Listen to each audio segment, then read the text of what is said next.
Let's go! Let's go! Let's go! Let's go!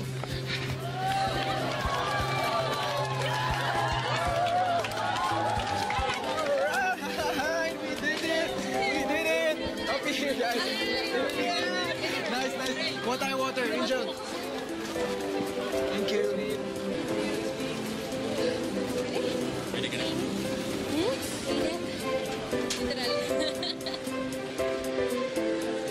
Congratulations, runners! And right now, we will give the award for the most colorful couple of the run. Are you ready? And the award goes to race number 1090 and 1017.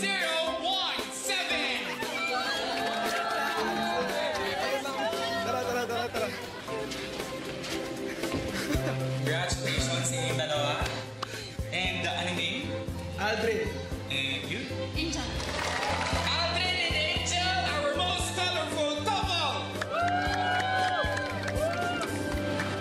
Angel, kamusta ka naman? Nakakapagod pero enjoy. Ikaw, Aldrin, gusto ka bang sabihin? Actually, meron. Natagal ko nang gusto sabihin to.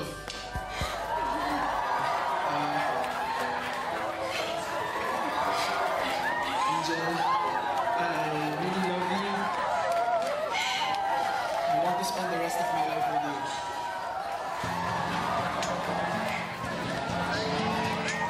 Angeline, Garcia.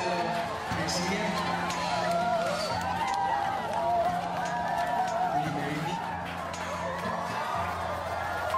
Dear Charo, 23 ako noon at si Angel naman ay 24 noong nag-propose ako sa kanya. Halos lahat sinasabing nagmamadali akong magpakasal dahil masyado pa kaming bata. Pinag-isipan ko raw bang mabuti ang desisyon. Pero unang kita ko pa lang kasi kay Angel, mas puso na ang umiral kaysa isip. Pa, pwede ko ba nasa natin itong lipat? O bakit naman? Eh, ang hirap po kasi mag-meet ng friends eh. Oy, it's not that. Oo nga ba? Pero sana last na talaga to. Para ako naman, sa isang university lang ako mag-graduate ng college. Parang hindi na hassle, di ba? Eh, paano kung ma-assign akong civil engineer sa Europe? Oh, Uy! hindi na kayo sasama. Huwag na Europe, game lang. Kumain ka na sa tagal-tagal mo. Kain na. Kasama ako dyan. Pa, mamaya po may papakilala po ako sa inyo. Sino na naman yan? Bago na naman. Pangilan na yan, kuya. Kaya walang problema si kuya ng palipat-lipat ng bahay eh. Kasi pabago-bago din ang girlfriend. Tama. Oy, bakit ba? Ikaw, Aldrin, wala ka bang ipapakilala sa amin? Nga. Naku, ma. Itong si Patpat. Naku, paano? Napaka-torpe niyan. Kuya naman, huwag mo na nga akong tawaging patpat. Oy, matagal na hindi tinatawag na patpatin yan. Anak, magtiwala ka sa sarili mo. Hindi naman po kasi ako katulad ni kuya. Dahil ang gusto ko, yung first love ko, first girlfriend ko, yun na yung last. Kaya siguro mapili ako. Palibhasa ho kasi kung ano-anong kakorni ang pelikula pinapanood niyan. Jay. Alam mo ba ang ending ng Once Upon a Time, he met his first love. Eh they broke up and found another love. The end. Jay, Gutom lang. malilit ka na. Sa ito. Kain mo na yan. Wow!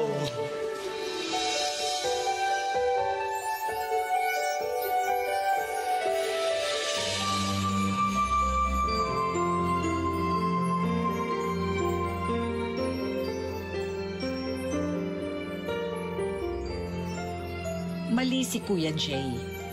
Ang mga nangyayari sa pelikula, nangyayari rin sa totoong buhay. Once upon a time, I met a girl. At buti na lang, napasama kami sa iisang barkada.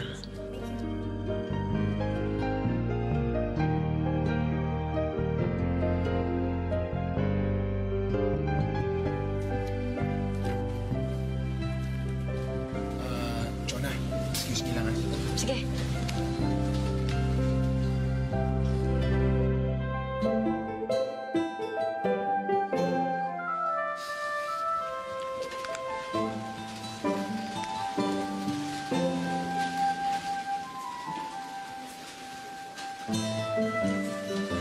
Angel, sagutan ko na yung slam book mo.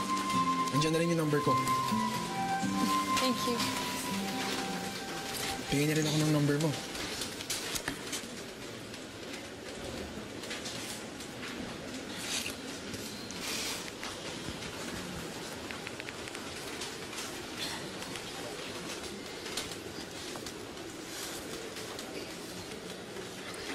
Salamat, Miss Secretly Taken.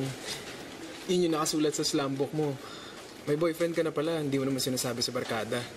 Kaya nga secret, di ba? Si Ken, no? Lagi kayong mag-uusap eh. Hindi, no? Sino? Si Jason? Hindi rin. Si... Wala. Wala akong boyfriend. Sinasabi ko lang na taken ako. Kasi hindi ko priority yung mga relationship na yan. Panganay kasi ako, tapos 5 kami magkakapatid. Gusto ko makatapos ng pag-aaral para matulungan ko yung pamilya ko. Kaya mas mabuting iniisip nila taken ako para wala nang nangungulit na manilig. Paano ba yan? Sinabi mo sa akin yung totoo. Bakit?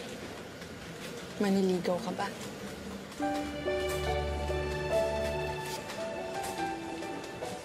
Angel, ano sabi kanina ni Grace? Tinanong mo na siya, di ba? Uy, secret na natin yan. Hindi pa niya sinabi sa akin. Kanina niya sinabi sa akin.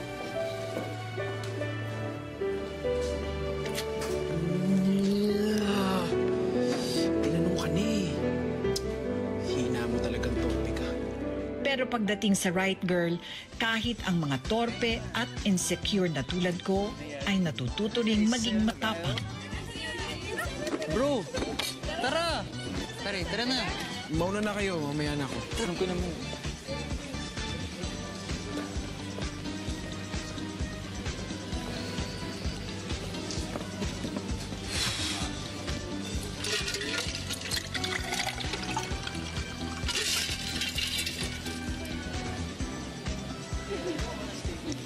Uy, tara. Sayo natin si Angel, walang kasayaw, oh.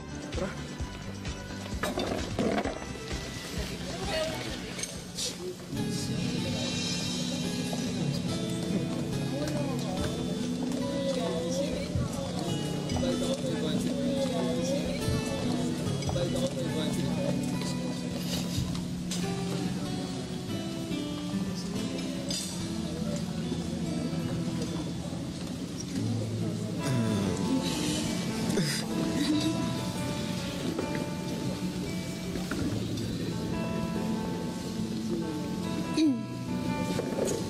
Gusto mo atang sumama dun sa world record eh.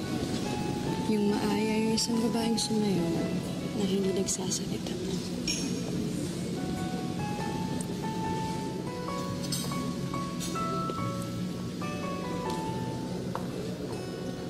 Crush kita.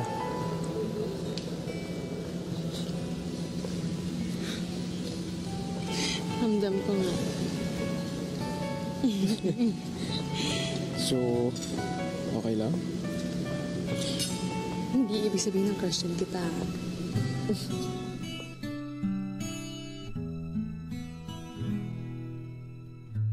Kung ako ang hari ng puso, Angel, mahal na yata kita. Antay kay Cupido, hindi naluluha ang iyong Yata pa lang naman eh.